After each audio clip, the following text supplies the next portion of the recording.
Hola, ¿qué tal? Vale.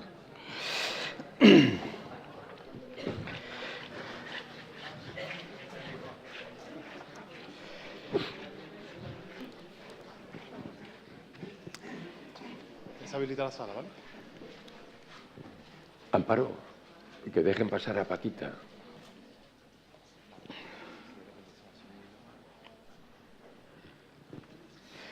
Hola, muy buenas tardes y bienvenidos a esta nueva sesión de este ciclo que llamamos Palabras Mayores y que cumple ahora en estos días su 5º aniversario al mismo tiempo que la térmica, como creo que sabéis. Iniciamos este ciclo en enero del 2013 con Fernando Savater, charlando con Fernando Savater, y desde entonces hemos tenido la fortuna de contar aquí en este ciclo con grandes personalidades de la vida española, que era un poco la vocación que tenía este ciclo, ¿no?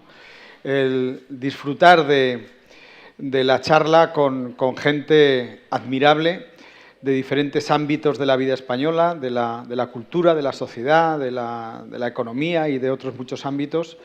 Y la verdad es que está siendo, para mí que coordino este ciclo y que soy el conductor de las charlas, pues está siendo un auténtico placer. Realmente, para celebrar el 5º aniversario, no se me ocurre otra personalidad con la que hayamos tenido más suerte contar que la que hoy nos acompaña.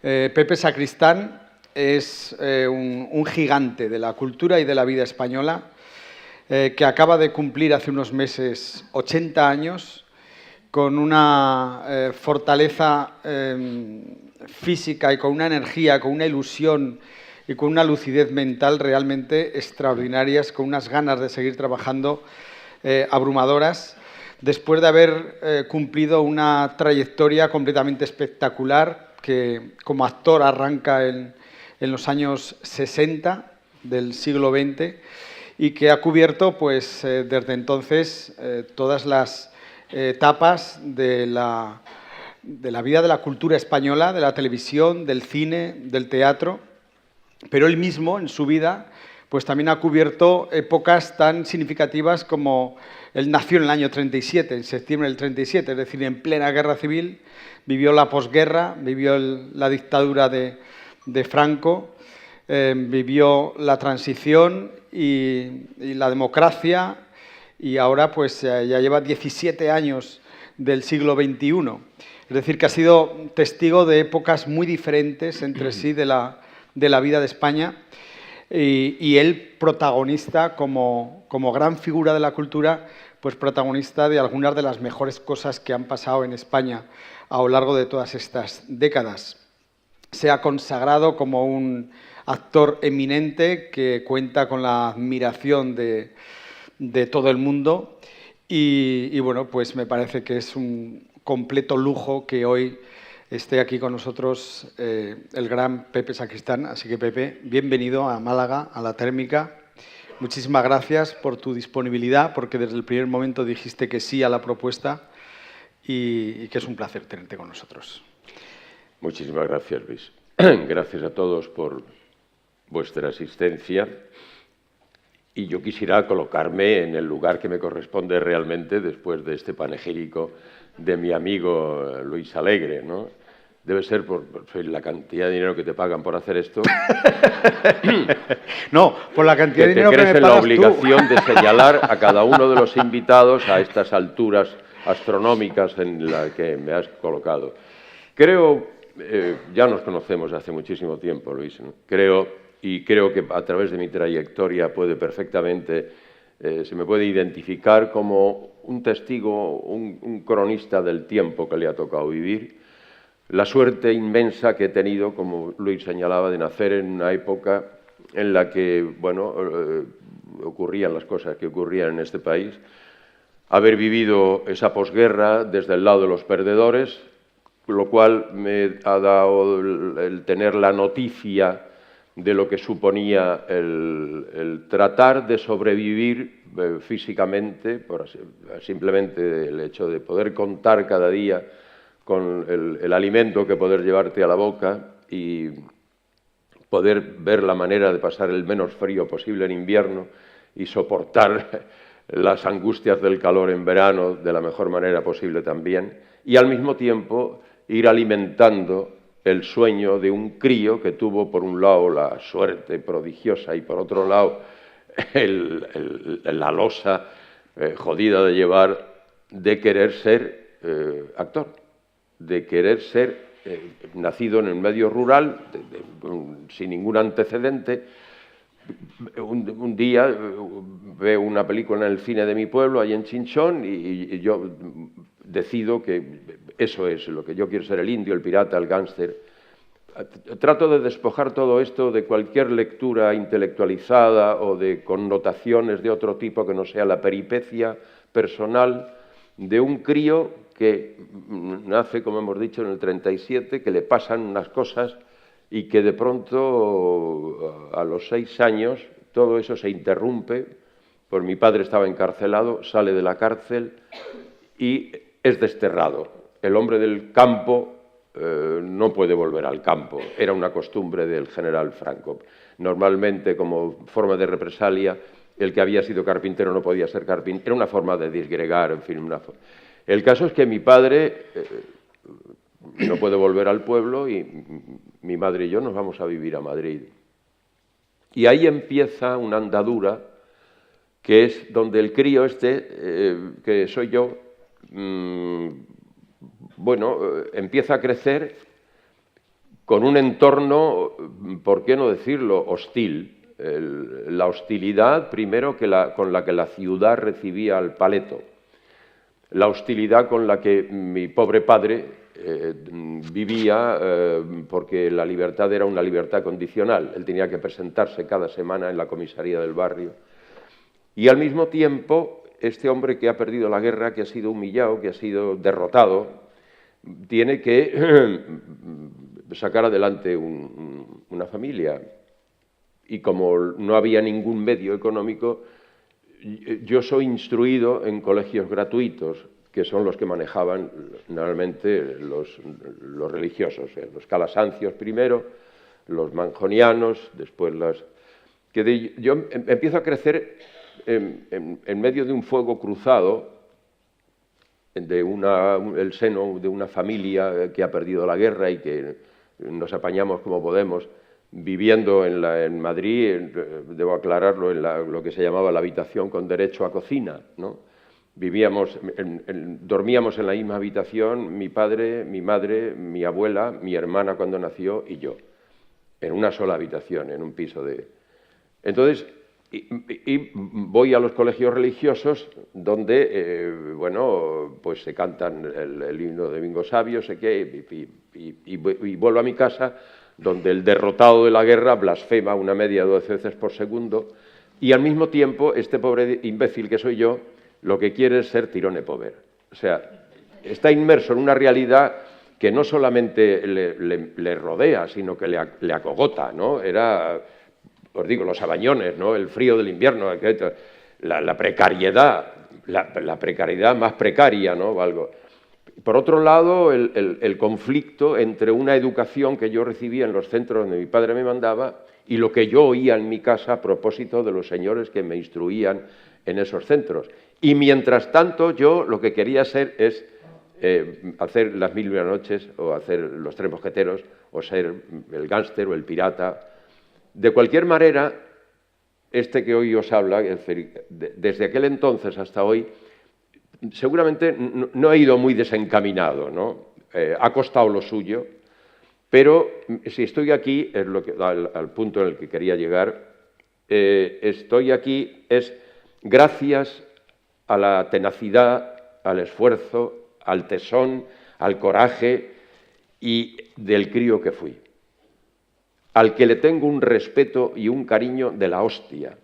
O sea, porque este gordito al que le alimentaban con puré de harina de almortas, porque no había otra cosa que llevar, pocas cosas más que llevarse a la boca, la tenacidad, el decir es por ahí y es por ahí, no os podéis imaginar lo que, claro, la andadura, ¿no? Los que más o menos Yo creo que ninguno tenéis la osadía de tener mis años, porque sería un insulto para mí.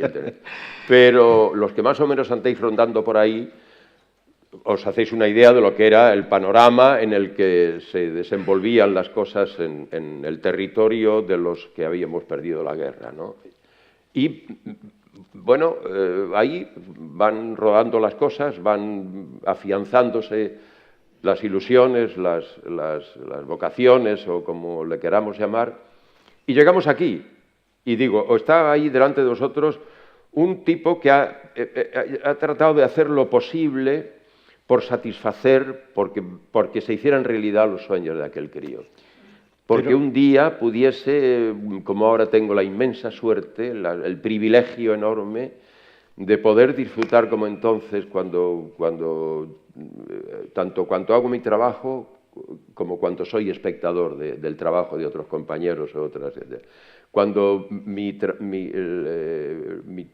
el oficio este, o esta cosa a la que yo me dedico y mi vida siguen yendo de la mano después de 60 años. Entonces sí creo ser, y por eso me autorizo a venir aquí, eso, el testigo de un tiempo, un poco el espejito retrovisor en el que se han ido mirando o pueden seguir mirándose los españolitos de a pie, ¿no? Con todas sus contradicciones, con todas sus imperfecciones, con todos sus anhelos, sus ilusiones, sus cabreos, sus frustraciones, sus impotencias. Y aquí seguimos, eso sí, aquí se sigue, porque yo os digo, he cumplido 80 años y no es es que es una de las formas como más higiénicas, más alentadoras de poder sobrevivir, es echar mano permanentemente y tener en cuenta permanentemente el crío que fui. Tenerle, pero todos los días delante de mí. Pero Pepe, cuando, claro, piensas en el crío que fuiste a estas alturas de tu vida, yo imagino la enorme satisfacción que debes de tener al comprobar que lo que has cumplido en tu vida ha rebasado los sueños más locos que podías tener tú cuando eras crío y adolescente y aspirabas a ser artista de cine, porque dice que soy exagerado porque soy su amigo, pero os voy a contar un dato bastante contundente que no tiene nada que ver conmigo. Hace unos meses, el American Film Institute, una de las instituciones más prestigiosas del mundo, hizo una encuesta sobre los mejores actores del mundo. Bueno, pues Pepe Sacristán estaba en el puesto número 20 de los 25 mejores actores del mundo. Y os juro que yo no he tenido nada que ver en esa encuesta. O sea, que es un dato bastante rotundo de hasta qué punto el prestigio de Pepe Sacristán va mucho más allá de nuestras fronteras.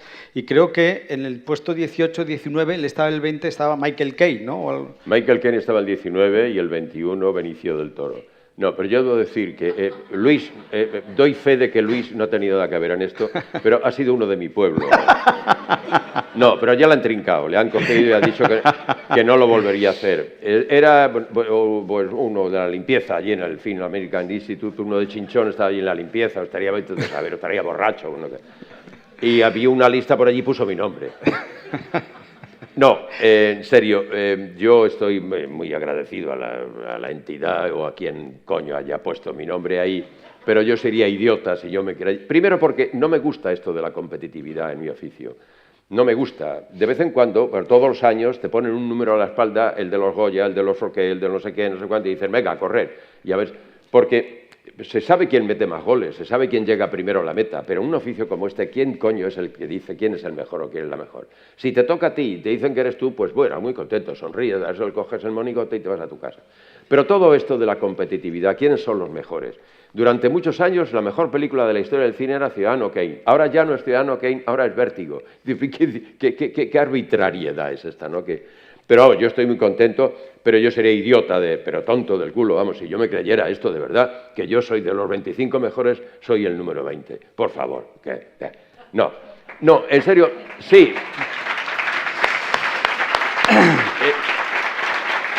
Porque es como de tontos.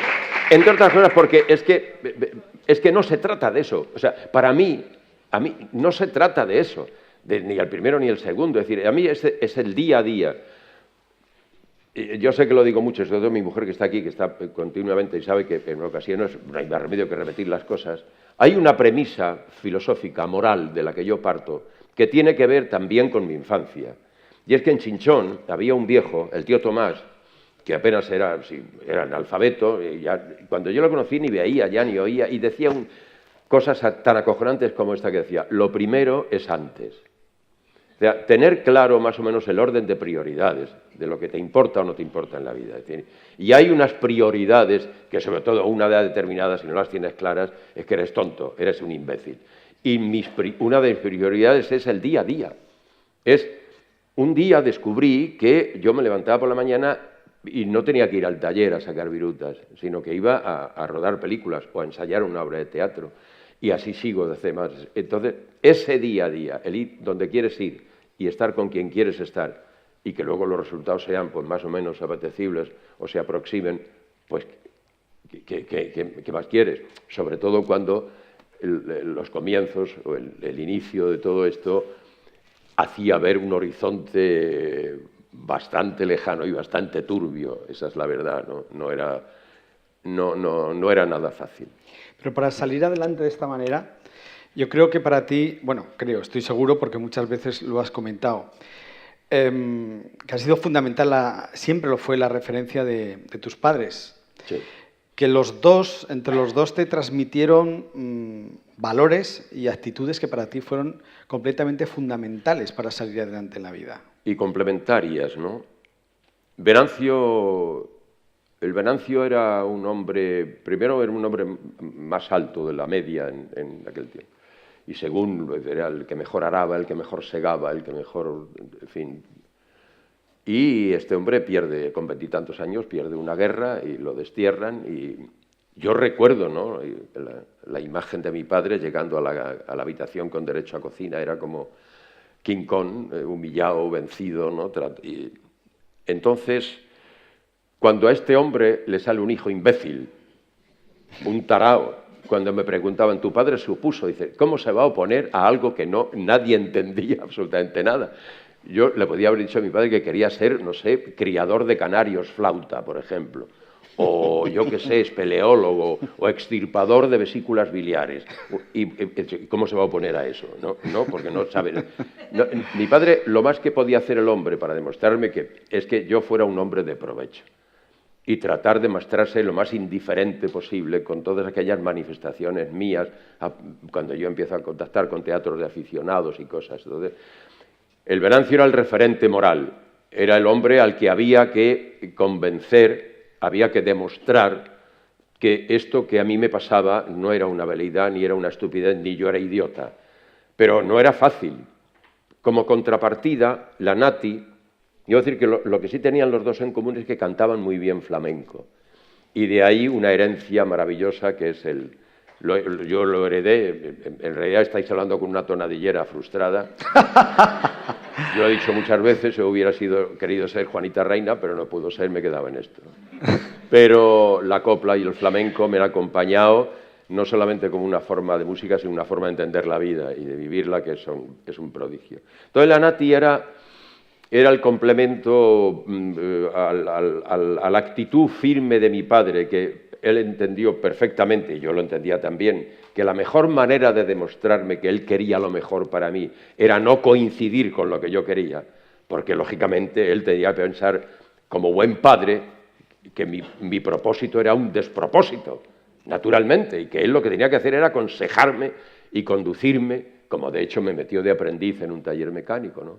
La Nati, sin embargo, era el escudo sobre el que uno podía protegerse no es que nunca mi padre fue una amenaza, ¿no? Sí, porque no, pero era la figura incuestionable, era irreprochable. Era el hombre que trabajaba 12 horas en una fábrica de recauchutados, que después iba a hacer de chico de los recados en una tienda de ultramarinos y que después los sacos que le regalaban en la tienda de ultramarinos los iba a vender en la puerta de la Plaza de Toros de las Ventas.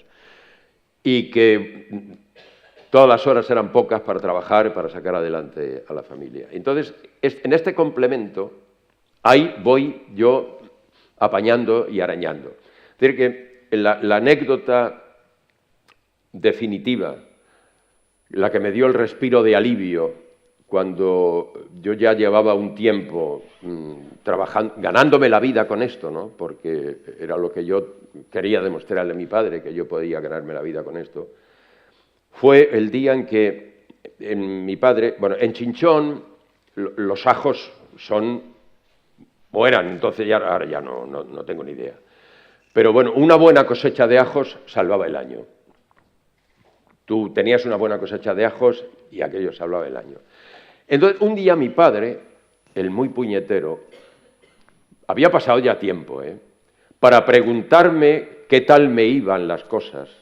No me preguntó cuántas películas has hecho, cuánto te pagan, no sé qué. Me preguntó, ¿cómo has vendido los ajos este año? Yo ese día entendí que mi padre acabó para entender que esto de hacer películas era algo más o menos igual de noble que labrar la tierra, sembrarla y recoger sus frutos. Y mientras tanto, la Nati, sí, compañera de confidencias y de apoyos y de... Pero entre los dos, la verdad es que sé muy bien de dónde vengo, ¿no? Y como decía Miguel Hernández, mi padre y mi madre prolongaron el eco de sangre a que respondían y yo procuro corresponder, ¿no? Sé muy bien de dónde vengo y el respeto que debo a mi gente. Conociste a tu padre, además, de una manera muy particular, porque lo conociste en la cárcel. Sí, la primera vez que me llevó mi madre a un campo de concentración que había en Toledo. Íbamos con la borrica, hacíamos una parada en Aranjuez, en casa de unos familiares, y la primera vez fue en Toledo. Vi un señor con una barba allí que me daba besos, pero yo tenía 2 años, 3 años. Y luego en Ocaña, que mi padre estuvo también en Ocaña. Debo decir que hacíamos unas colas allí para ver a los... Y entonces los vecinos nos vaciaban los orinales a los que hacíamos la cola para ver a los... En fin, costumbres, cosas propias de este país tan tierno. Que me parece una imagen completamente escalofriante. O sea, tú con tu madre haciendo la cola para ir a tu padre preso y encima os vacían los orinales los vecinos. No fue por estas tierras el bíblico jardín, decía Antonio Machado. Ahora, hoy precisamente me ha hecho una entrevista un muchacho de un periódico de Málaga a propósito de la valoración o el juicio de valor que merecen los acontecimientos que están ocurriendo, ¿no? Claro, viene uno de un tiempo histórico duro, ¿no? Muy difícil, ¿no? Aquel tiempo duró. A unos les parecería más llevadero, a otros no tanto, ¿no? Y tuvo su punto de inflexión, se acabó en lo que se dio en llamar la transición. De un tiempo a esta parte yo vengo oyendo, a propósito de aquella transición, cosas escalofriantes, ¿no? Terribles, ¿no? Como que aquello fue poco menos que un acto de cobardía, que se traicionaron, que se... Y, bueno, circulan ahora términos como el preso político, no sé qué. Entonces, creo que la memoria no me engaña, ¿no? Y hay una especie de devaluación, hay una especie de interpretación un tanto errónea desde mi punto de vista de lo que se da a llamar la relación de fuerzas, ¿no? En aquella transición, por supuesto que no se hicieron las cosas perfectas, ni nadie lo esperaba. Que había miedo, naturalmente que había miedo, ¿no? La relación de fuerzas era muy irregular. Realmente se hizo lo que buenamente se podía y no fue poco, ni muchísimo menos, ¿no? Y creo que convendría observar un poco de rigor, ¿no? Simplemente a los responsables de aquello y de aquel tiempo y tener un poco más en consecuencia lo que ahí ocurrió y lo que a partir de ahí ha devenido, ¿no? Alguna vez me has contado una situación muy emocionante con tu padre, el día que te acompañó a recoger un premio, que no sé si era la medalla sí, del mérito a las Bellas Artes, puede ser, sí, o la del trabajo. La medalla de oro al mérito en las Bellas Artes, sí. Sí, fue muy gracioso porque mi padre ya estaba, el hombre ya andaba con dificultad, y la medalla del mérito en las Bellas Artes la entregaba el rey, el hoy rey emérito, ¿no? Y yo le dije a mi padre si quería venir porque el rojo, mi padre ha sido el último stalinista que ha quedado en este país, ¿no?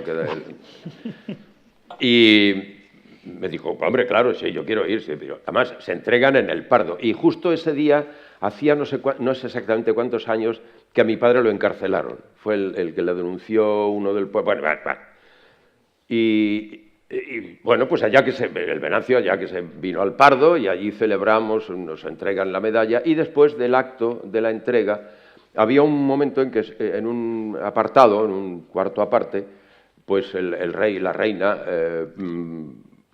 a cada uno de los galardonados, con un invitado, iban saludando personalmente. Y yo estaba allí con mi padre, y se acercó el rey. Y entonces le dije, Majestad, que aquí mi padre, Venancio, que justamente hace hoy no sé cuántos años, que le dije, el dueño de la pensión, que vivía aquí, tuvo a bien meterle en la cárcel, pero que conste que estamos aquí, yo estoy aquí recibiendo mi galardón, honradísimo de que se me lo entregue Su Majestad, y honradísimos de formar parte de la España de este tiempo, y muy bien. Y entonces le dice el rey, Venancio, ¿me deja que te dé un abrazo? Y entonces yo lo tengo, claro, mi padre me mira como diciendo... Esto está pasando. ¿Qué está pasando aquí? Entonces mi padre estaba sentado con las muletas, porque tiene unas muletas, digo, no te levantes, le dijo el rey. Y entonces el rey se agachó y le abrazó, y entonces, como si le hubiera rodado, ¿no?, el escorzo de la cabeza del rey y la cara de mi padre asomando por encima del hombro, como diciendo, ¿esto qué hago yo con...? Pero, yo me llamo José por José Díaz, que fue el primer presidente, el secretario general del Partido Comunista en España. Yo me llamo José por José Díaz. Y entonces, claro, mi padre, claro, no podía decir, vaya usted a hacer puñetas, ¿no?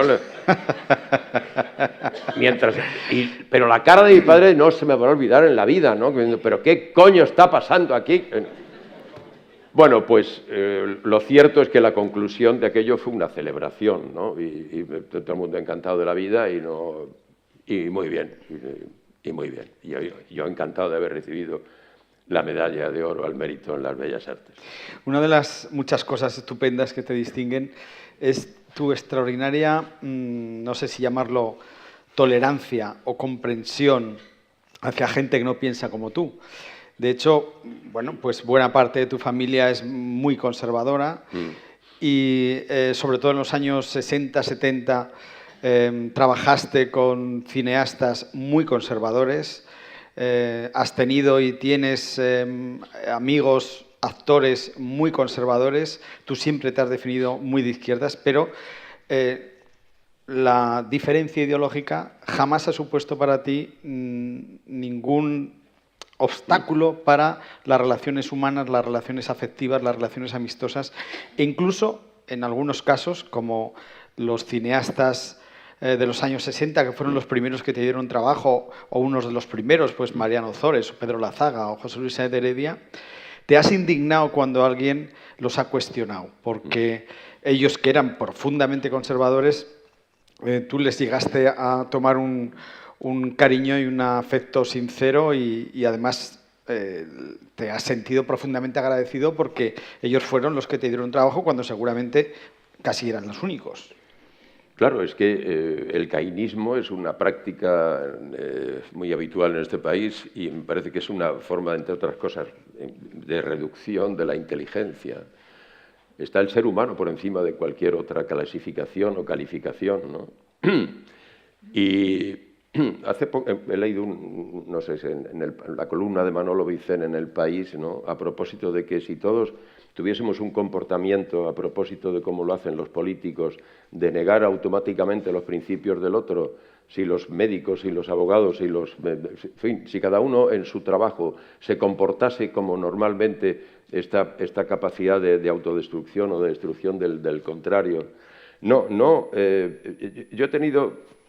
he empezado por vivir todo esto en el seno de una familia, de un hombre que pierde la guerra y donde yo escucho las cosas que escucho. Y al mismo tiempo, como he dicho antes, yo asisto a unos centros de formación y de educación donde se me cuentan otras cosas. Entonces, yo recuerdo un falangista en la institución sindical de formación profesional Virgen de la Paloma. Yo tenía 11 años y había un falangista que daba clase que se llamaba don Lucas Luna Villacañas, que era un maestro cojonudo. Y lo voy a decir toda la vida. Era un maestro formidable, era un tipo que se preocupaba. Luego pasaban otras cosas. Pero es que después, en el tiempo, uno va mirando alrededor y mirando, en fin, mirando a la gente. Cuando yo empiezo a intuir que cabe la posibilidad de que yo pueda ganarme la vida con esto, mis primeros contactos con el teatro son teatro de aficionados en un grupo de la Provincial de Madrid de Educación y Descanso de la sección femenina de las FET y de las ONS. Bueno, pues allí había una gente cojonuda, trabajadores de Galerías Preciado, del Corte Inglés, del Metro, otros eran, y había, como en todas partes, ¿no? Después hago el servicio militar. Es un capítulo importante porque yo voy a la institución sindical de formación profesional Virgen de la Paloma, ya tenía 11 años. El primer curso era un curso de cultura general y el segundo curso ya te enseñaban por la mañana cultura general y por la tarde un oficio. Carpintería, mecánica, electricidad, imprenta, encuadernación, ¿no? Se hacían evaluaciones temporales y te preguntaban, cuando salgas de aquí, ¿tú qué quieres ser? No estaba mal planteado, porque decían, si había sacado un 5 en carpintería y un 7 en forja, por ejemplo, y tú querías ser carpintero, te decían, pues ¿por qué no quieres ser forjador si tienes...? Pero claro, a mí cuando me preguntaban, ¿tú qué quieres ser cuando salgas? Yo decía, artista de cine. Entonces llamaban a mi padre. Mi padre decía, ¿y esto qué voy a hacer? ¿Le mato, no? A lo largo de toda esta andadura, al llegar al servicio militar, pues mi padre me mete de aprendiz en un taller mecánico, yo contacto con los grupos de aficionados, que yo no puedo de la noche a la mañana decirle a mi padre, mañana no voy al taller porque yo ya quería, ya sabía que los grupos de aficionados las cosas las hacía más o menos bien. Me tuve la suerte de que me tocó en Melilla, 18 meses. Bueno, pues en Melilla había un teniente, don Juan Marí Zomas, que era un militar de vocación, era un chusquero, que yo hablaba con él de mi vocación de actor y él me hablaba de su vocación de militar. Era un militar, estaba Gotarredona, el miserable Gotarredona, el comandante general de la plaza, que era un tipo perverso, era un ser siniestro. Y había un Juan Marí Thomas que conmigo se portó de puta madre y que me portó muy bien. Y que después, bueno, José Luis Alonso, empezamos... Y empieza la cosa a aparecer como posibilidad, ¿no? Eso de que ya no hay que levantarse para ir al taller. Yo no tenía teléfono en casa, o en la pensión donde vivía, o en la vecina donde vivía, me llamaban. Y estaba al otro lado del teléfono Mariano Ozores, o Sáenz de Heredia, o Rafael Gil, que eran los que confiaban en mí. Y cuando yo iba a trabajar con ellos, y todo lo que ocurría alrededor de la familia Ozores, era como una familia, era una gente cojonudísima. Vamos, cuando ha muerto Antonio Ozores, como hubiera muerto un familiar. Y en el año 60, que yo hago el meritoriaje en la Infanta Isabel, conozco a mi amigo Alfredo Landa, hijo de un general o un coronel de la Guardia Civil. Sí. Bueno, como hermanos, sabiendo, y así sucesivamente. Entonces, a toda aquella gente, luego, no es que por el simple hecho de que confiaran en mí, es que he trabajado con ellos, es que los he conocido, y que eran una gente formidable. Otros no, qué duda cabe, pero otros no. Entre esos no, ni os cuento la gente de izquierdas con la que, vamos, no vuelvo ni a dirigirles la palabra, vamos, esa es otra, ¿no?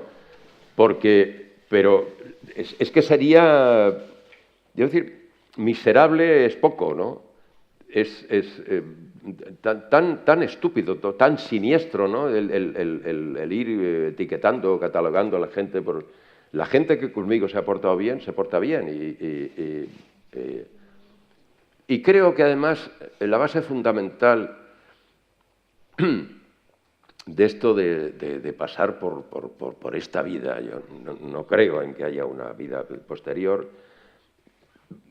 tiene, aunque solo sea por aproximación, ¿no?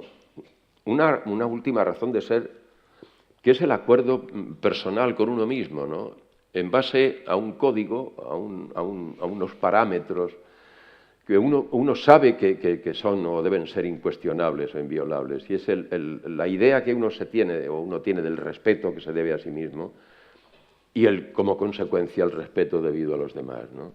Que eso no quiere decir que uno vaya por la vida con una cosa beatífica de idiota, de bondades a ultranza. No, no, no. Yo tengo mi mala leche y tengo mi criterio y tengo mi sentido crítico.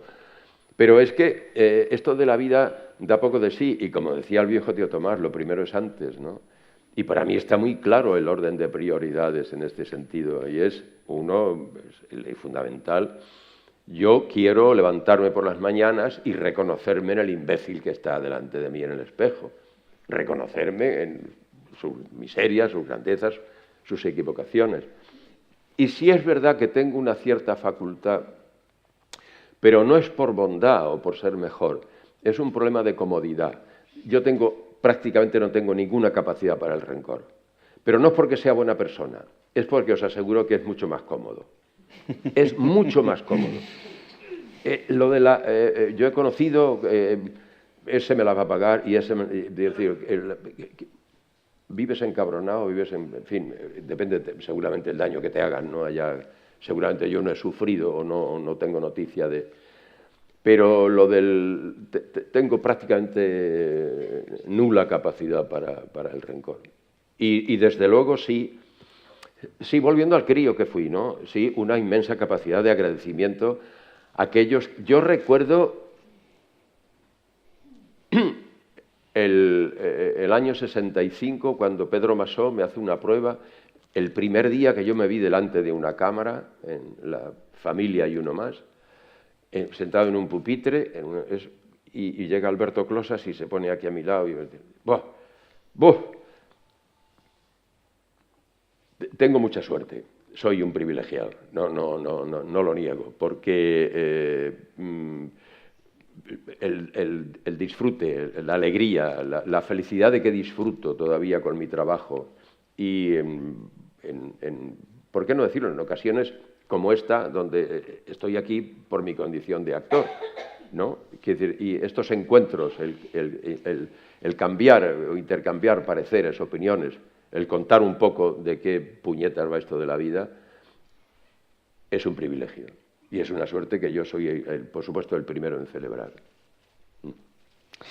Has citado así como un par de veces, como de pasada, tu paso por el taller mecánico. Pero igual la gente piensa al oírte que estuviste 2 semanas en el taller mecánico.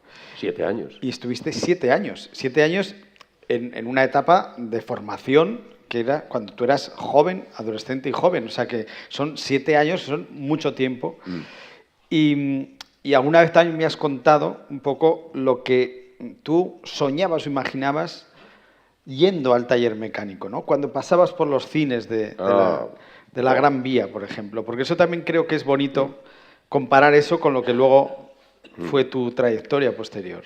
Pasamos de la habitación con derecho a cocina y nació mi hermana, mi pobre Mara, que murió con 46 años.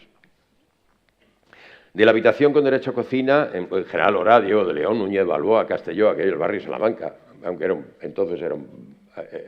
vecinos eran el taxista, el carpintero, eran gente. Pasamos a Hermanos del Moral en Carabanchel, bajo un poco la zona de Mataderos, no el Matadero, sino el General Ricardos arriba, Carabanchel bajo. Mi padre alquiló una casa ahí los domingos entre él y yo, con arena y cemento, enfoscábamos los bajos porque chorreaba agua por allí, por abajo. Allí nos instalamos, ya íbamos, el retrete era solo para nosotros, ya no compartíamos el retrete con nadie más. Y yo cogía ahí el tranvía todos los días. Bueno, el tranvía. De los 7 años que estuve yendo al taller, yo creo que nunca viajé dentro del tranvía. Siempre colgado del tope o de una ventanilla. Bueno, durante un tiempo, porque uno de los tranvías se cayó al río. El 35 iba de Carabanchel a la Plaza Mayor. Y bajaba por la calle Toledo, de la Puerta de Toledo, por la calle Toledo, que es una cuesta, y está el puente Toledo, esos que frenaban con arena, que hacían así, y claro, era como una masa humana. Y arrastraba un peso 1000 veces superior a las posibilidades de frenada, y uno de los tranvías se cayó al río, y murió no sé cuánta gente. Y desde entonces cambiaron el modelo de tranvía y cambiaron el recorrido. Ya no bajaba por todo, pues ya por los pontones, el Paseo Imperial. Bueno, el caso es que yo empecé a trabajar de mecánico en la calle Ponciano, en Noviciado, a espaldas de la Gran Vía. Y el primer día me dieron a lavar un motor con una bandeja de un petróleo con una brocha y salpicaba aquello, me puse hecho un Cristo. Terminó la jornada y allí con una sosa, con arena, te lavabas un poquillo y, bueno, el chaquetón que me había dicho mi madre de un abrigo de mi padre, la tartera, donde la nati me echaba las judías y los garbanzos. Y inicié un peregrinaje que repetí durante los 7 años siguientes. Era bajar la calle Ponciano, calle de los Reyes, Gran Vía. Y me iba viendo las carteleras de los cines, de todos los cines, que ya la mayor parte de ellos ya no existen, o algunos. Me cabe también, aprovecho el inciso, el honor de haber convertido, junto a mi amiga Paloma San Basilio, el cine Lope de Vega en Teatro Lope de Vega con El Hombre de la Mancha y el cine Coliseum en el Teatro Coliseum con My Fair Lady, las dos, en fin. Pero iniciamos un peregrinaje, y yo con mi tarterita, Coliseum, Azul, Pompeya, Lope de Vega. En el Gran Vía tenía unos panos inclinados con un cristal donde ponían las fotos de los... Me acuerdo un día que estaba una película con Arturo de Córdoba y una actriz italiana que se llama Irasema Dilian. Y entonces yo miraba y yo me veía reflejado en el cristal. Y yo decía, ¿cómo coño te vas a dedicar a lo que se dedica este señor tan elegante? Joder, una pinta que tenía yo entonces, con esta nariz que no se acababa nunca, con el chaquetón. Ya me había salido un acné, empezaba a salir un acné juvenil, que me peinaba con un tupé, una cosa escandalosa. Y joder, pues vale. Y pum, y a coger a la Plaza Mayor a trincar la ventanilla o el estribo o el tope del tranvía. Y es todo un recorrido, ¿no? Hasta llegar a casa. Creo que todo eso además era lo que, por un lado, dolía, ¿no? Es decir, la realidad se imponía con una crudeza, pero la única manera de escapar a eso era, bueno, el alimento que recibías en los cines de programa doble, ¿no? Y que luego se prolongaba en los álbumes de cromos o en los programas que te daban en el cine, que conservo todos todavía. Los conservo, es las joyas de la corona son mis álbumes de cromos y los programas de las películas que daban en los cines entonces, ¿no? Era una manera de prolongar el milagro que pasaba en el cine. Daba igual que la película fuera buena o mala, ¿qué más daba? Ahí ocurría algo milagroso. Entonces, todo ese peregrinaje se fue haciendo durante 7 años. Y 1000 años después se estrenó en el cine Gran Vía, era mi segunda o tercera película de protagonista, un título muy sugestivo y sugerente que se llamaba Sex o no sex. Con Carmen Sevilla, mi queridísima Carmen Sevilla, que por hoy la pobre está hecha una penita ya. Con Carmen Sevilla. Y se estrenó en el cine Gran Vía. Y ese día me hice el mismo recorrido. El taller ya estaba cerrado, ya no existía, se había ido a la mierda.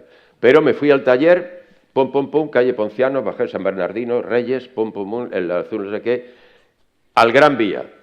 Y ahí en el panó, ahí estaba yo, con Carmen Sevilla, con 2 cojones. Digo, mira, esto.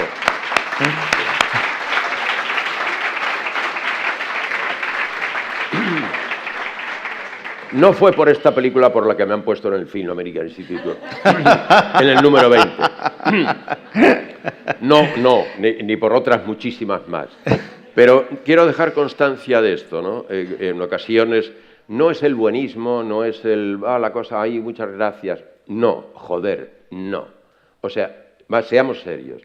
En la España de aquel tiempo, que un crío como yo tuviese esta cosa, por un lado siniestra y por otro lado luminosa, de decir es por ahí, y ver cómo se va consiguiendo, lo que he dicho al principio, el día a día, cuando tú tienes conciencia de cómo lo que ha costado llegar hasta ahí, y de qué se trata, de mantener este estado de cordialidad y de felicidad sí, que no ha habido por qué no, es decir, esta es otra de las cosas.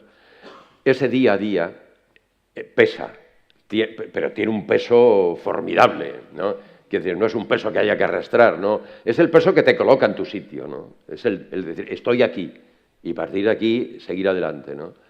Y cada una de las películas o cada una de las obras de teatro o programas de televisión han sido como los pasos que iban afianzando en el hecho de decir eso, uno va vendiendo los ajos acorde con los precios del mercado, ¿no? Estamos en el mercado. Has comentado que eras coleccionista de cromos, de estrellas de cine, y otro momento muy simbólico de tu vida fue cuando tus hijos... Un día fui cromo. Es cojonudo, sí, un día fui cromo.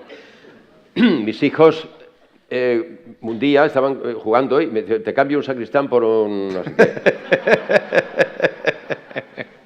Y lo tengo, el cromo, lo tengo sí, un día fui cromo. Y luego, aquí debo dar una vez más, hacer referencia a Málaga y mi eterno agradecimiento, ¿no?, al festival, cuando hace 3, 4 años de esto ya. 4 hará, yo creo. 4 ya. Me hicieron un homenaje y... El premio Málaga del festival, sí. Me hicieron un documental sobre mi vida, ¿no? Bueno, la noche que se proyectó ese documental, lo que se llama el documental Delantera de Gallinero, que es donde yo veía las películas allí en el cine de mi pueblo, ¿no? Pues ese día ahí se dieron, sí. se dieron unas cuantas cosas, sí.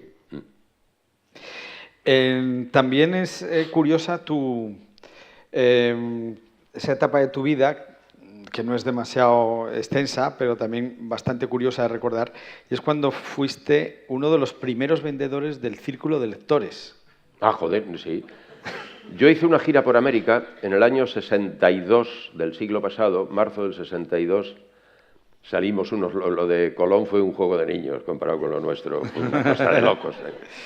Pero bueno, tenías 21 años, que más daba todo aquello, ¿no? Y año y pico, desde marzo del 62 hasta final del 63, cuando decidí volver, ahí conocí a la que ha sido la madre de mis hijos los mayores, volvimos, vivíamos en una pensión, la cosa, al final del 63, yo me leo un anuncio en el Ya, empresa editorial hispano-alemana, necesita personal para instruir, empezaba el Círculo de Lectores. Me hice vendedor y yo lo vi desde las primeras de cambio que iba a ser aquello un negocio. De hecho, Hans Meyer, que no sé si ha fallecido, creo que estaba en Barcelona hace poco y todavía estaba el hombre pachucho, pero todavía... Un día me hicieron un homenaje los vendedores del Círculo en Barcelona, que fue precioso. Mi amigo Miguel Delibes me regaló una foto suya dedicada, porque me siento muy orgulloso de haber contribuido fíjate ahora a la galaxia Gutenberg, lo que edita, en dónde ha llegado el Círculo de Lectores. Pero se veía muy claro que aquello iba a funcionar porque la selección de títulos era formidable, la presentación era estupenda y las cuotas eran... Pues yo apunté al Círculo de Lectores a toda la profesión. Luego ya me hice, por añadir, yo vi que aquello me ayudaba, ¿no? Porque nunca, jamás me ha faltado trabajo. Nunca. Lo que pasa es que lo que me pagaban por mi trabajo no era suficiente para atender a mis obligaciones familiares, porque mi hijo el mayor nació en el 64 y mi hija en el 65, y entonces ya me hice luego vendedor de libros clandestinos. Había 2 depósitos, uno en la calle Guzmán el Bueno y otro en San Bernardo, y se vendían los libros que prohibía el régimen, que se vendían también. Y luego ya me hice de Plaza Janés. Me han comprado libros por metros. Había nuevos ricos de estos que te vendían medio metro de libros colorados. Da igual lo que...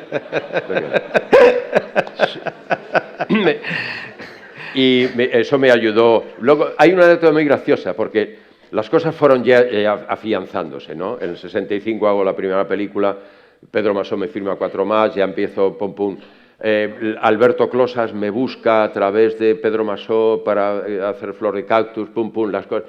Y yo, de cada venta de libros, en cada una de las centrales, bien Círculo de Lectores, bien Plaza Janés, bien lo que fuere, de tu comisión te retenían un porcentaje por si el cliente no pagaba. Entonces yo recuerdo que estaba haciendo Flor de Cactus en el Lara con mi queridísimo Alberto Closas, y yo ya tenía, e incluso se hizo una segunda temporada que yo no terminé porque ya tenía más películas, ya la cosa estaba encarrilada, y llegó un día un agente del Plaza Janés, no sé si era Planeta o uno de estos, y me dijo, mira Pepe, que ha pasado ya un tiempo, yo ya no vendía libros ni nada de nada, pero es que tienes un déficit. Porque no han pagado este y este, y no voy a dar a los nombres, ¿eh? Porque los conocemos. Porque eran compañeros y compañeras. Pero yo le he regalado a Shakespeare y Pirandello y Sófocles a unos cuantos amigos. Digo, a ver, ¿cuánto, el saldo cuánto es en contra mía? Era, no sé, toma, venga, ya está, ya está. Pero fue una época... Pero fíjate, es que ahora tengo que hacer un escrito, un homenaje que se lo va a hacer a José María Morera, un director valenciano. En el año 64 del siglo pasado, cuando nace mi hijo, yo estoy trabajando en la compañía Lope de Vega de don José Tamayo, en Mérida. La primera noche, otro compañero y yo no encontramos pensión y dormimos en un banco de la plaza de Mérida. Al día siguiente, unas monjas que tenían, vamos, unos cursillos, que ahora en verano no daban cursillos, tenían unas habitaciones y nos metieron. Yo hacía 7 papeles en Julio César, por 30 duros. 7 papeles. Al acabar una de las funciones, vino un muchacho de parte de José María Morera a decirme que, no es que me dijera que bien lo ha hecho, no, decir, coño, otra vez, y otra vez. Y este es el de antes. Y yo, joder, que lo primero que monte en Madrid, que te va a llamar. Y efectivamente, volvimos a Madrid, estamos haciendo El Caballero de las Espuelas de Oro con el gran José María Rodero. Y José María Morera me llama. Debo decir que la empresa no me dejó marchar porque yo había pedido un anticipo para pagar el hospital donde había nacido mi hijo y debía 80 pesetas. Entonces tuve que pedir un anticipo a José María Morera de 80 pesetas para liquidar mi deuda con la compañía y entonces me dejaron marchar. Y lo primero que hice con José María Morera fue una cosa que se llamaba Muy guapo, muy rubio, muy muerto. Una cosa policíaca. Y después vino lo que cambió mi carrera profesional de arriba a abajo y de la noche a la mañana. Fue como un cuento de hadas. En mi viaje a América, yo había estado 5 días en Buenos Aires. 5 días para embarcar en un bar. Alberto Dodero se llamaba el barco.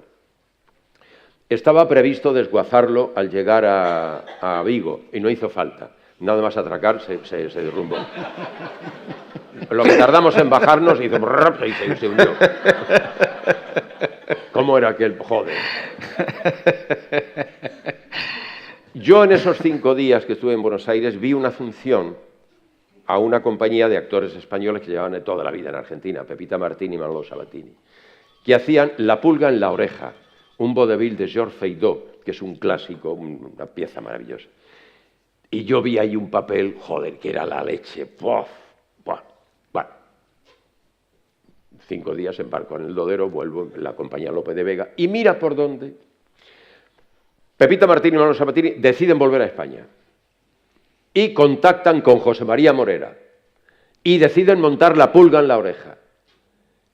Y José María Morera me hace una prueba para ese papel que yo había visto en Buenos Aires que me fascinó. Y ese papel fue de la noche a la mañana lo que cambió mi carrera.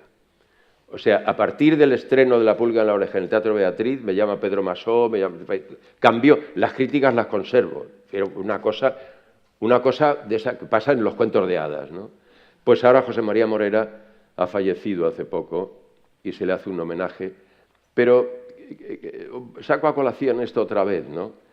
Es que, es decir, lo de no reconocer, es que en el año 64, apuntando a la gente al libro, al Círculo de Lectores, Yo todo lo que ganaba... El año 64, yo me comía las cosas de atrezo. A Rodero le ponían un trozo de pollo en Calígula para una escena. Entonces Rodero hacía así como que se lo comía y lo dejaba. Y en el oscuro yo trincaba el pollo y me lo colocaba. En El Caballero de las Espuelas de Oro venían los amigos de Góngora y los amigos de Quevedo a una posada, en una bar, en una taberna, y ponían ahí un trozo de empanada, un trozo de pan, no sé qué, no sé qué. Bueno, cuando se hacía el oscuro yo trincaba y las uvas de la parra del sombrero de 3 picos, porque las 150 pesetas que yo ganaba se las mandaba a mi mujer, que estaba en una pensión, y acabábamos de tener a nuestro hijo, o sea... Y luego, gracias a los bocadillos que me daba Aurora, que ya también ha fallecido, la mujer de Anselmo, el maquinista. Entonces, en el año 64, con este panorama, viene un muchacho a decirme, de parte de un señor, que ha visto que, en fin, que trabajar otra cosa no, pero que trabajo, ¿no? Debo decir que meses después, no muchos meses después, en Altea, Juan Francisco Margallo, mi amigo Margallo, hacía Octavio, el hijo de César que se alía con Marco Antonio para luchar contra Casio y contra Bruto. Se quedó afónico y había que suspender. Y yo le dije al ayudante de dirección, no, me sé Julio César de memoria, puedo hacer Casio, Bruto, el que sea, Cesonia, Calpurnia, puedo hacer cualquier personaje. Me sé el de Octavio y justo además ahí no salgo, o sea, de las 7 veces que salgo, entonces en Altea hice 8 papeles. Y Javier Escriba, que en paz descanse también ya, era un actor invitado que venía a hacer solo Marco Antonio en Julio César. Me dijo, la compañía Lope de Vega puede sentirse orgullosa de tenerle a usted entre sus filas. Y yo le dije, pues orgullosa estarán, pero vamos, ni un duro más. No, ni un duro, no he visto... Pero volviendo a lo mismo, ¿no? Creo que, en mi caso concretamente, ha habido una cierta reciprocidad, una ley de vaso comunicante entre aquellos propósitos, aquellas propuestas y las respuestas que yo he ido recibiendo a lo largo de mi vida y mi carrera, ¿no? Y esto se traduce en que yo, como os he dicho antes, no, en absoluto me considero mejor persona, pero sí sé que si yo me acuesto, si alguien golpea la puerta de mi casa a las 4 de la mañana, yo nunca voy a decir, ya está aquí. Ya sabía yo que tarde o temprano este iba a llegar porque aquella puta... No, si alguien golpea la puerta de mi casa a la hora que sea, diré, pero ¿quién es el hijo de la gran puta que está? ¿Quién? ¿Por qué? ¿Qué pasa? ¿No? Y así se han ido, en fin, sucediendo. Estas anécdotas que has contado de que te comías el pollo del atrezo, en lo de Góngora y Quevedo creo que tuviste ahí un... Ah, bueno, sí, es un detalle. Llegamos a Madrid.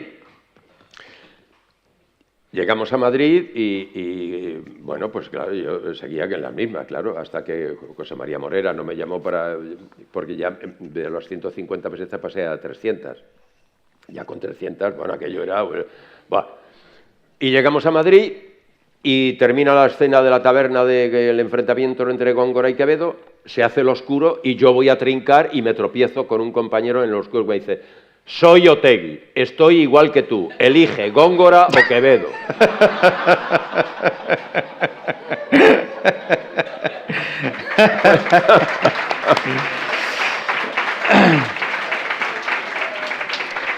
Aquellos días hubo que repartir, él se quedaba con Góngora y yo me quedaba con lo de las empanadas de Quevedo. Pero poco después comienza el cuento de hadas, como tú lo has definido. Y claro, es impresionante comprobar cómo han pasado 52, 53 años de esto que estamos hablando, pero cómo, si echamos la vista atrás y hacemos una especie de balance, claro, miras tu trayectoria en el teatro, en la televisión y en el cine, y es que has sido un poco el hombre que siempre has estado ahí. Es decir, en los tiempos de la televisión de los Estudios 1, tú ya estabas ahí y de esas primeras Estaba series. más en teatros de siempre, Bueno, sí, en horas 11. pero los primeros tiempos Sí. de la televisión. Ah, no, los primerísimos tiempos. Los primerísimos El tiempos. Paseo de La Habana. Paseo de La Habana, No, quiero yo he decir. hecho en directo con Adolfo Marsillá, Silencio se rueda. Sí, a eso me refiero. No tanto Algunos- en Estudios 1, sino que estabas ya desde el principio. En Silencio se rueda y en algunas zarzuelas que dirigía Gustavo Pérez Fuch, que Exacto. hacían en playback. Uno de los playbacks primeros que yo hice fue el coro de repatriados de Gigantes y Cabezudos. Sí, Exacto. sí. Pero ahora mismo, es que estás, ahora mismo, en 2018, estás en una serie de televisión, Tiempos de Guerra, y durante esos 50 años has hecho series muy populares, pues como Gatos en el Tejado, ¿Quién como da la Quién vez? da la vez, Este es mi barrio. Si miras en el teatro, tú estás ahí desde el primer momento y has marcado una época en el teatro español. Ahora mismo estás con una función, muñeca de porcelana, pero has hecho, antes has citado los musicales con Paloma San Basilio, My Fair Lady, Zarzuela Quijote de la también he Mancha, has hecho zarzuela, has hecho grandes obras de teatro durante todos estos 50 años y en el cine, desde esa época de Masó y de La ciudad no es para mí y de Sae de Heredia y de Mariano Ozores, La tercera vía, Los años de la transición, Asignatura pendiente, Solos en la madrugada, La colmena, La vaquilla, El viaje a ninguna parte, las coproducciones con Argentina, Un lugar en el mundo, hasta ahora mismo con los nuevos realizadores que te han reivindicado. Entonces, quiero decirte, hace falta tener algo más que suerte para eso. Es decir, me parece que es muy impresionante hacer un resumen de tu carrera y advertir hasta qué punto has protagonizado pues todas las épocas y todos los como corrientes de la historia del cine, del teatro y de la televisión en España, ¿no? Sí, bueno, el factor suerte siempre hay que considerarlo y hay que tenerlo en cuenta porque se dan circunstancias que a veces favorecen siempre que la suerte te acompañe trabajando, te pille trabajando, sí, es verdad. Pero yo creo que hay se parte de una actitud que es como de una cierta disponibilidad. Y eso tiene que ver con lo que me gusta, con lo que amo mi trabajo, ¿no? Con lo que despierta en mí, ¿no? El hecho de hacer creer a los demás que soy el que no soy. Y vuelvo, y perdón ya por la insistencia, pero vuelvo a recurrir otra vez a lo del crío. O sea, cuando yo me pongo delante de una cámara o salgo a un escenario, el principio natural por el cual es lo que tiene de juego. Lo que tiene de un juego del que hay que conocer las reglas, que hay que respetarlas, que hay que... O sea, nada más y nada menos que lo serio del juego de hacer creer al otro que eres el que no eres y que algo le pase. Porque en principio, yo me he preguntado, como podéis imaginar muchas veces, ¿por qué? ¿Qué me pasó a mí aquel día en el cine de mi pueblo? Porque yo hasta mucho después no supe que eso era ser actor. Yo pensaba que el indio era un indio, el que se moría, el otro no. Hasta un día, coño, ya en Madrid, que hay uno que se llama Jonal, otro que se llama Jon Baina, otro Tirone Pover, y otro que se llama Fernán Gómez, y otro Paco Raval, y se gana, que se van... O sea, que se puede uno ganar la vida haciendo de indio, de bombero, de pirata, de gángster. La base fundamental, moralmente incluso, es lo que tiene de juego. Si luego el compañero de juegos lo ha escrito William Shakespeare, o lo ha escrito Lope de Vega, o Chekhov, o David Mamet, mejor que mejor. Pero por encima de todo, esto es una necesidad que sale del bajo vientre para mí. Es algo... no quiero ponerle otra etiqueta que no sea esa, la de yo voy a seguir jugando a esto hasta que me muera, sino hasta que ya mientras el cuerpo me lo dé. Entonces, esta pulsión es la misma, no soy ningún tarao, creedme de verdad, o no es la misma, idéntica, pero es muy, muy, muy, muy parecida a la misma que yo sentía cuando me ponía las plumas de las gallinas en mi pueblo y le hacía creer a mi abuela que era un comanche. O sea, yo me pongo la pluma ahora del millonario David Mamet, o me pongo el teniente coronel o el don Emilio, o lo que sea. Y porque para mí por encima de todo es eso, la satisfacción del juego, compartido con quien tienes alrededor, ¿no? Cuando tienes la suerte además de poder elegir, porque otra cosa es, y hay que estar pendiente todavía de pagar el recibo de la luz o el colegio de los chicos, ahí la cosa es más jodida. Pero cuando puedes elegir y puedes decir, si si no me gusta lo que me ofrecen o lo que yo soy capaz de poner en marcha, me quedo en mi casa tranquilamente, porque eso, nadie va a golpear la puerta para que le pague lo que le debo. Pero es que está la ilusión. Entonces, yo creo que esto es compartido. Bueno, creo no. Lo he compartido con Javier Rebollo, con Carlitos Bermud, con David Trueba, con Quique Maillo, ahora con Pau Durá, con todos y cada uno de ellos. Y en la televisión igual, con los realizadores, con los compañeros, con Paulita Echevarría. O sea, compruebo para mi satisfacción que después de, entre aficionados y de más de 60 años en esto, las variantes que se dan en este oficio al que yo me dedico son de tipo mecánico, técnico, accesorio, ¿no? Tiene que ver con el modelo de sociedad en la que vivimos y la oferta que nosotros hacemos con el producto que manufacturamos, bien sea una película, bien sea una serie o una función de teatro. Ahora, digamos, los puntos de venta son distintos. La repercusión que tiene nuestro trabajo en el mercado es el que es, pero las constantes son la misma. Es el entusiasmo, el amor a esto, el coraje y el querer contar historias, ni más ni menos, y es exactamente igual. Y yo comparto lo mismo ahora con Carlos Bermúdez que compartía con Rafael Gil o con Fernando Fernán Gómez, y que las variantes, digo, pues son, bueno, a veces la variante puede decir, vete a hacer puñeta, no me das la barrila con esto. Pero las constantes son los que te hacen, para mí, comprobar que no hace falta volver la vista atrás y añorar ni decir, aquel tiempo. No, aquel tiempo vivió, pues ya. Y este que está pasando es exactamente igual en su esencia, ¿no? Las diferencias están ahí, incluso bienvenidas sean, ¿no?, las diferencias, pero en su esencia exactamente igual. Pero qué maravilla, ¿no?, mantener esa ilusión y esa excitación cuando te enfrentas a tu trabajo, cuando sales a un escenario. Y no solamente como actor, sino como espectador. Yo he podido cumplir el sueño de mi vida, que es tener un cine en mi casa, una casa que ahí tengo cerca del Escorial, en Peralejo, donde no hay vecinos alrededor, y cuando ponemos las galaxias, pues la casa se viene abajo, ¿no? Y hace poco, cuando puedo, porque no siempre podemos estar por allí, me hago algún que otro homenaje. El otro día revisamos la Rebelión de la Bounty, la primera versión, la que hizo Charles Lawton y Craig Grable. ¡Bah! Una cosa... Que es un cinéfilo desatado. Tengo dos butacas, además, una pantalla de 3 metros por 2. Tengo 2 butacas del Teatro Español, 2 del Reina Victoria, 2 de la Comedia y 2 del Teatro Circo de Albacete. Y tengo un reclinatorio. Para ver ciertas películas. Porque las películas de mi amigo Joseph L. Mankiewicz hay que verlas de rodillas. Eva al desnudo no se puede ver sentado. Eso hay que verlo de rodillas. Julio César hay que verla de rodillas. Eso no se puede ver sentado. ¿Alguna vez te he oído una cosa muy bonita que dices... ¿Alguna vez? No, una cosa concreta, Depende del tiempo. Sí, depende del tiempo.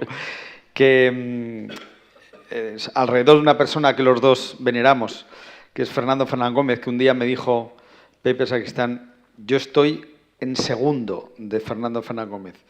Después de todo lo que has conseguido, después de que eres incluido en la lista de los 20 mejores actores del mundo por el American Film Institute, ¿aún sigues creyendo que estás en segundo de Fernando Fernán Gómez? No hagas preguntas capciosas. No he venido yo hasta aquí para que me hagas preguntas capciosas. Tú has utilizado una palabra que es la de la veneración que sentimos por Fernando. Es que Fernando es uno de los hombres imprescindibles a la hora de hablar no del cine, ni del teatro, ni de la televisión, sino de la cultura de este país, pero en todo el siglo, vamos, sin género de dudas. Lo que Fernando abarcó es inabarcable. No se da todos los días un ser humano de esa magnitud, y luego de esa forma de ser, ¿no? Esa inmensa suerte que hemos tenido de disfrutar de su compañía y su amistad, ¿no? Y es que eso sí es un lujo, eso sí es un lujo. La verdad es que para mí han sido fundamentalmente, ¿no?, Fernando y Adolfo. Pero voy a decir por qué. Adolfo Marsillac. Adolfo Marsillac y Fernando Fernán Gómez. Pero antes de por su talento, eran por sus narices. Claro, cuando yo los veía a ellos, decía, coño, con esa nariz que tienen estos dos, pues igual puedo yo también con la mía. No creo que tenga yo mayores problemas. Luego he tenido la suerte de trabajar con los dos y, bueno, que con Adolfo hicimos Yo me bajo en la próxima y usted, que fue todo un acontecimiento con mi queridísima Concha Velasco. Y he aprendido mucho de los dos. Pero Fernando ha sido un hombre más próximo y hemos tenido la suerte de frecuentarlo más. Y sobre todo con Fernando había un capítulo del que podíamos hablar, que era el cine, que con Adolfo costaba mucho trabajo. Adolfo, el cine siempre la miraba así. Con recelo. Decía Adolfo que películas las hacía la Mula Francis y la Monachita. Adolfo lo del cine lo tenía un poco así. Atravesadillo, sí. Bueno, tenemos un rato, no mucho, pero un rato, por si queréis hacerle alguna pregunta a Pepe. Es vuestro turno. Yo solamente preguntarle, bueno, usted comentó lo del rey, ¿no? Lo de con su padre. O sea, al final, que sus padres pudieran llegar a ver la cosecha de ajos que era buena, ¿no? O sea, pudieron disfrutarlo, cómo vivieron ellos eso, o sea, porque cuántos años más o menos Sí. vivieron ellos para poder disfrutar de eso, de un logro de hijo, ¿no? Sí.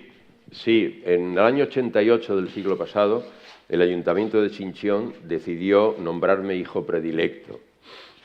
Era muy curioso porque entonces el alcalde era el hijo del que había denunciado a mi padre. Y entonces era el alcalde.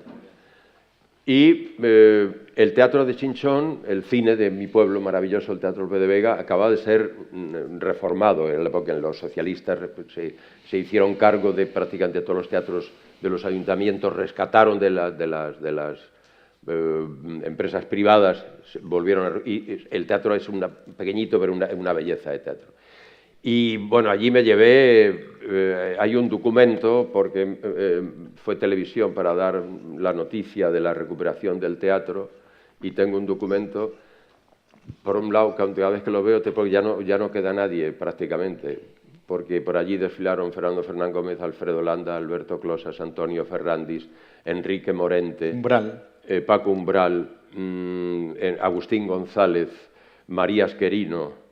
Creo que el único que sobrevive es Imanol Arias. Imanol y Pastora, no, que luego estaba también Maciel, Mari Carmen y sus muñecos. También sobreviven los muñecos. Sí. Bueno, aquello fue... Pero fíjate que os voy a contar también una cosa, fue magnífico. Y ahí estaban, la Nati y el Venancio estaban ahí, sí, estaban ahí.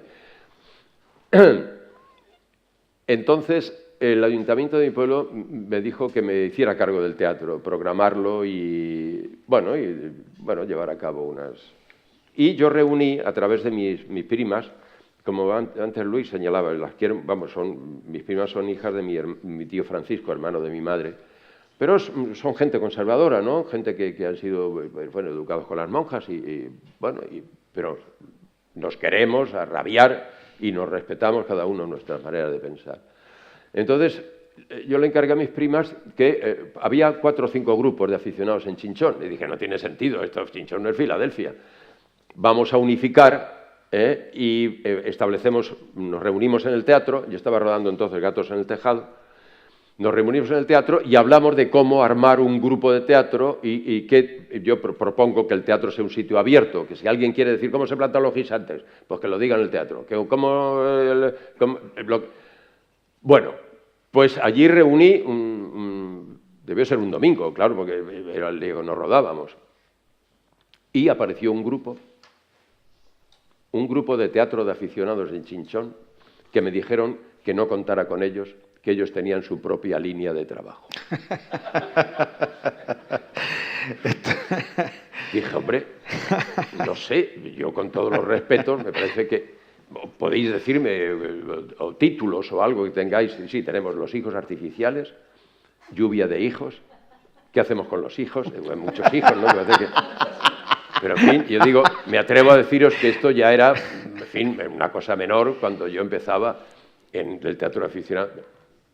Luego supe que este grupo estaba capitaneado por el cura párroco de Chinchón. Y este grupo había decidido que yo hiciese lo que quisiese, pero sin contar con ellos. Entonces yo hablé con mis primas, que son gente conservadora, que me dijeron, mira, José, pues ¿qué vamos a hacer? Bueno, organizamos otra reunión y vemos, entonces, no tienes... Yo entiendo más o menos por dónde va esta actitud, ¿no? No tengo el menor interés yo en aquí crear ningún conflicto, sino que el teatro, pues volvimos a organizar otro encuentro y a ese encuentro siguiente ya ni compareció este grupo, mostrando su total desacuerdo con cualquier línea que yo pudiera proponer de trabajo para el teatro. Entonces fui al alcalde, el apodo del alcalde era el cabezayeso, le llamaban. Y le dije, mira, muy agradecido, de verdad, te agradezco mucho, no tengo el menor interés en crear aquí, en el teatro de mi pueblo, ni los aficionados al teatro, frentes de que nosotros por un lado y el otro por otro. Esto es un disparate. Si yo fuera jugador de fútbol y me llamaran, no sé, a mí no me gusta el fútbol, pero digo yo, y quisiera formar un equipo de fútbol, hombre, algún que otro prestigio, entonces no había salido del Phil American Institute, igual si hubiera salido, igual hubiera... No tiene sentido. De modo que yo, muchas gracias, y bueno, con deciros que mi amigo Ferrandis me regaló una placa en la que decía, para poner en el teatro, aquí vio su primera película el gran actor Pepe Sacristán, cosa de mi amigo Ferrandis. Y esa placa no se ha podido poner en el teatro hasta, no sé, muchos años, hasta que ha cambiado, en fin. Bueno. Entonces, no deja de ser esto estimulante. Sí, ahora, y muy luego ya, ahora hay un certamen de teatro que lleva mi nombre. Han puesto, ya no caben más las placas, ya por todas partes. Es una cosa, incluso que habrá dicho, no se os ocurra quitar a López de Vega para ponerme a mí. No. Hasta ahí podían llegar la broma. Pero bueno, pues eso. Pero el Venancio y la Nati, bien, ahí estuvieron. Hombre, yo creo que vivieron lo suficiente para disfrutar de tu éxito, porque... Sí, la Nati se fue con 77, te advierto. La Nati se cayó con 70. El Venancio llegó a los 93. El primero, ¿vale? Ahora te lo digo. Sí. Muy nutrida. La Nati se murió, yo estaba en Barcelona haciendo Las guerras de nuestros antepasados, de Miguel Delibes. Y el Venancio se murió haciendo My Fair Lady. Los dos decidieron que los enterrásemos el lunes, que era el día que yo no trabajaba. Sí. Hola, buenas noches. Gracias por tanto conocimiento de la historia y sentimentalismo. Me ha recordado un par de películas suyas que me impresionaron mucho. Un lugar en el mundo, con Federico Lupi, y Solo en la madrugada. No sé por qué me han venido esas películas, pero ¿hay algo ahí también de aportación suya en esos guiones? Es que no sé por qué me he acordado de esas dos películas, sobre todo Un lugar en el mundo, con Federico Lupi. En Un lugar en el mundo, sí, mi colaboración fue españolizar mis diálogos, porque mi amigo Adolfo Aristarain, con el que nos conocíamos hacía mucho tiempo, Adolfo estuvo aquí de ayudante de Mario Camus durante mucho tiempo. Entonces los diálogos de mi personaje estaban escritos en argentino y tenían una cierta retórica que, de común acuerdo con Adolfo, yo los españolicé y yo los llevé a mi terreno. Por lo demás, no, la película es... En cuanto a Solos a la madrugada, como en asignatura pendiente, ahí sí, con Garci y con Sinde, intercambiamos, sobre todo, posiciones de tipo moral, ¿no? Tratar de liberar tanto al de asignatura como al de Solos a la madrugada de todo lo residual de un machismo que todavía, de una manera más o menos inconsciente, coleaba en los primeros tratamientos del guión. Había comentarios, actitudes que remitían a... Y ahí hubo que limar ciertas aristas de tono machista, pero vamos, tanto Solos a la madrugada como tenían dos guiones, ya digamos que la colaboración o mi intervención fue más bien circunstancial. La otra pregunta, ¿siente que, como ha mencionado, que una de sus preferidas para visionar es la de Julio César, de Macchiavelli? ¿siente que hay muchos vasos comunicantes entre la política y el cine bien hecho? Entre la política y Y el cine bien hecho, con toda su profundidad. el bueno y el malo, ¿no? Hay sí, toda la cosa. Que la política, qué duda cabe, que tiene que ver con el cine, con el teatro, con la literatura, con todo, ¿no? Que decir, para bien o para mal, todo es política, ¿no? Y de cualquier manera, nosotros, a veces por acción o por omisión, estamos inmersos en un discurso político. En ocasiones, yo creo que deberíamos entender que hay niveles de responsabilidad en cuanto al acontecer o al devenir o al hecho político en sí. Hay niveles de responsabilidad. Pero lo difícil es encontrar inocentes, porque estos personajes que están ahí no están puestos no han venido de naves espaciales, nos representan. Están ahí porque nosotros los votamos, porque nosotros los jaleamos y nosotros somos los que decidimos. En definitiva, somos corresponsables de lo que está pasando o lo que deje de pasar, ¿no? Creo que una sociedad es capaz o no de neutralizar ciertos comportamientos a nivel de la clase política, si es capaz de neutralizarlos a nivel doméstico, familiar, vecinal y demás, ¿no? Creo que no estaría de más, ¿no?, hacer una revisión de nuestro propio papel, nuestra propia responsabilidad en lo que acontece en cuanto a lo político, en lo que a lo político se refiere, ¿no? Muchas gracias. Has comentado y has hablado de Solos en la madrugada, y ahí me gustaría subrayar una circunstancia, porque, claro, con Pepe Sacristán podíamos hablar durante meses, que también es un dato muy objetivo y que no tiene que ver con mi admiración por él. Solos en la madrugada fue un éxito apoteósico en Argentina. Y asignatura pendiente también, pero Solos en la madrugada de una manera especial. Hasta el punto que desde entonces Pepe Sacristán en Argentina es alguien completamente venerado. O sea, yo he estado varias veces en Buenos Aires y sé de lo que hablo. O sea, yo creo que junto a Joan Manuel Serrat y Joaquín Sabina, Pepe Sacristán es el español más venerado, y lo tienen, vamos, es como Gardel. Es una cosa impresionante la devoción que le tienen en Argentina. Sí, yo lo celebro y lo agradezco porque a mí me parece que en ese país están de los mejores y de las mejores de este oficio al que yo me dedico, ¿no? Es impresionante la calidad de los actores y las actrices argentinas. Es un camino hacia la verdad que esos transitan de una manera realmente espectacular, ¿no? Y le estoy muy agradecido. Bien, es verdad que me ha costado, porque todavía el monólogo final de Solos en la madrugada es una especie como el Padre Nuestro allí. Y yo he tratado de desmontar todo eso, porque cayó en un tiempo de una sensibilidad muy particular, Solos en la madrugada, porque ya estaba el final de la dictadura y fue prohibida en un principio por la dictadura y luego ya autorizada. Había una sensibilidad muy particular y el monólogo aquel era un canto a la esperanza.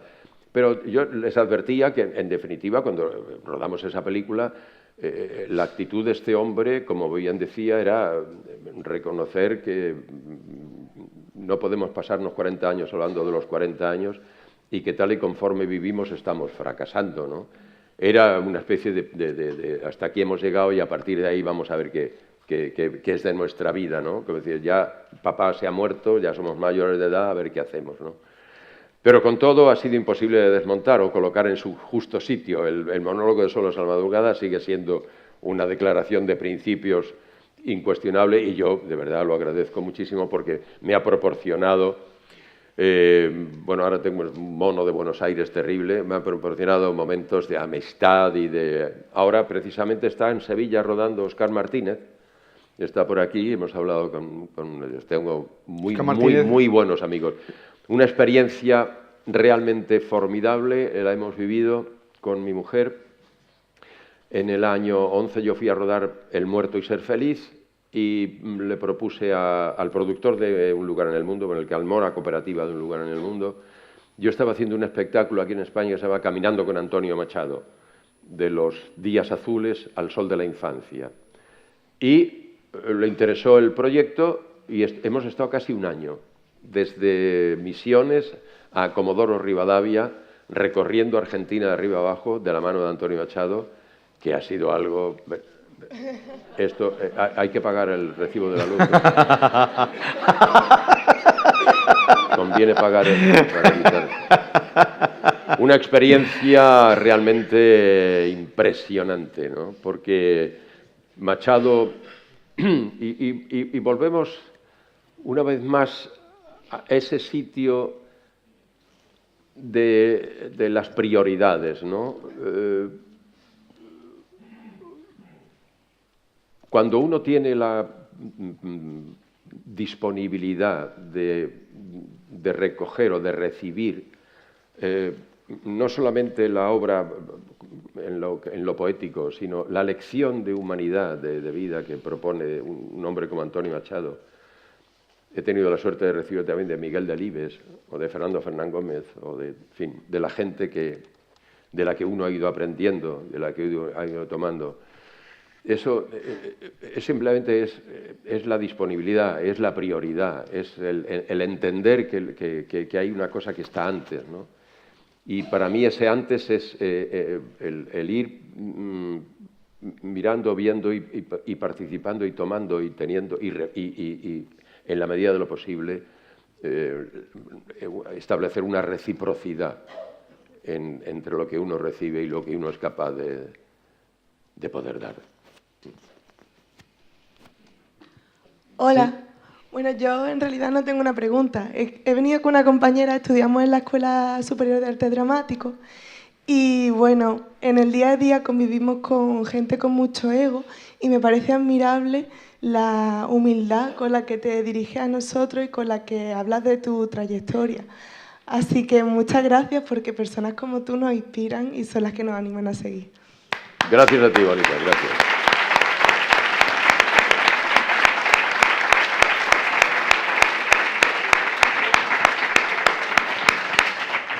Una última pregunta.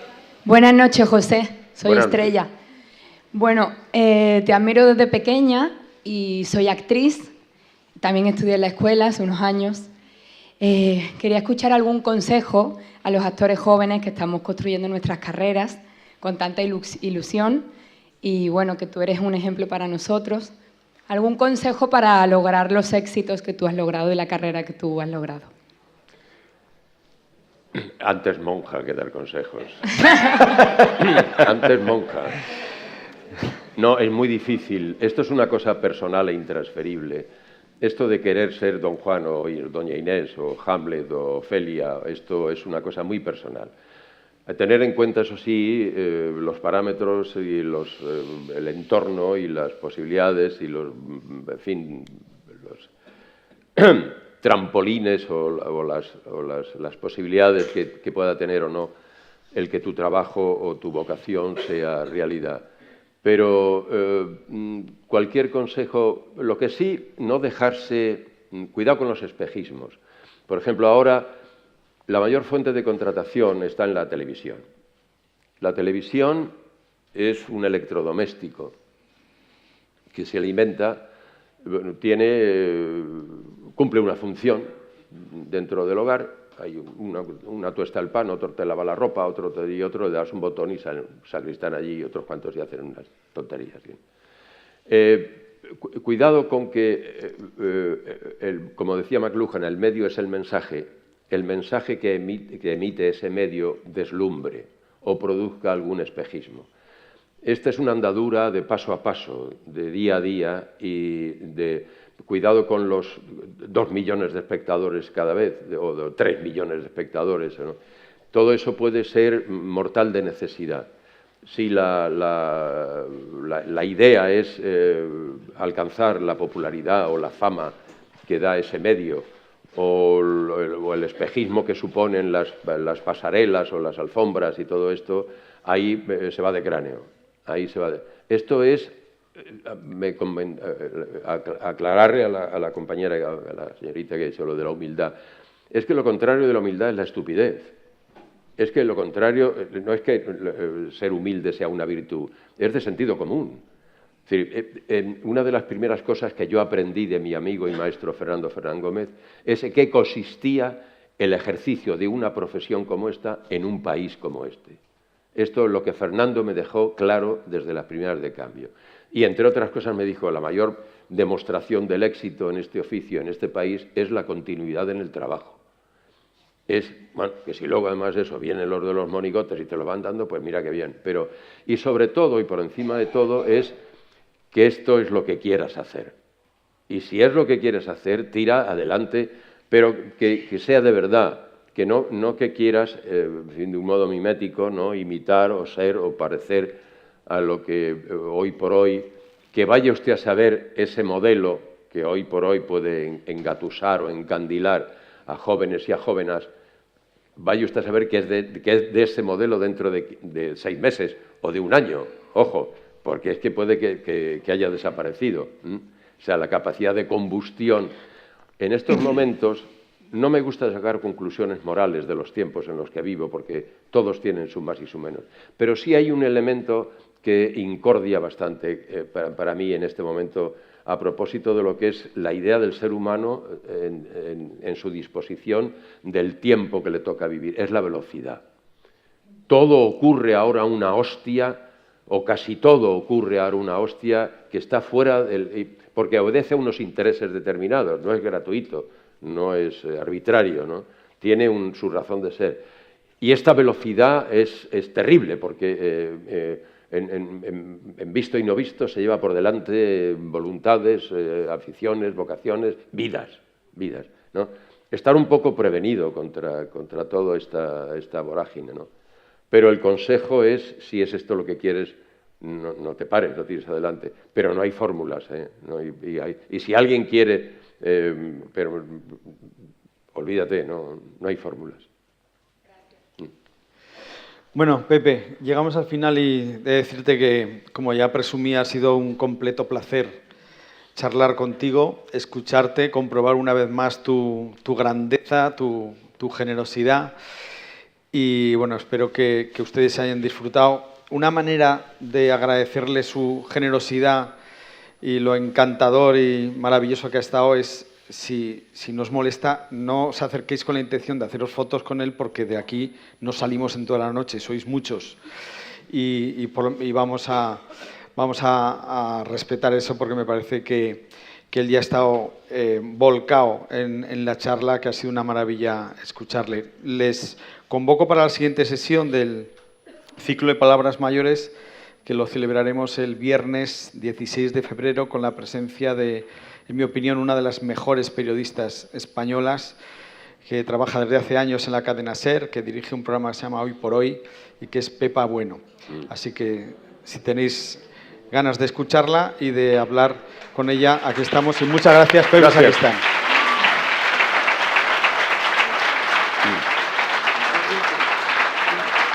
¿Ah, sí?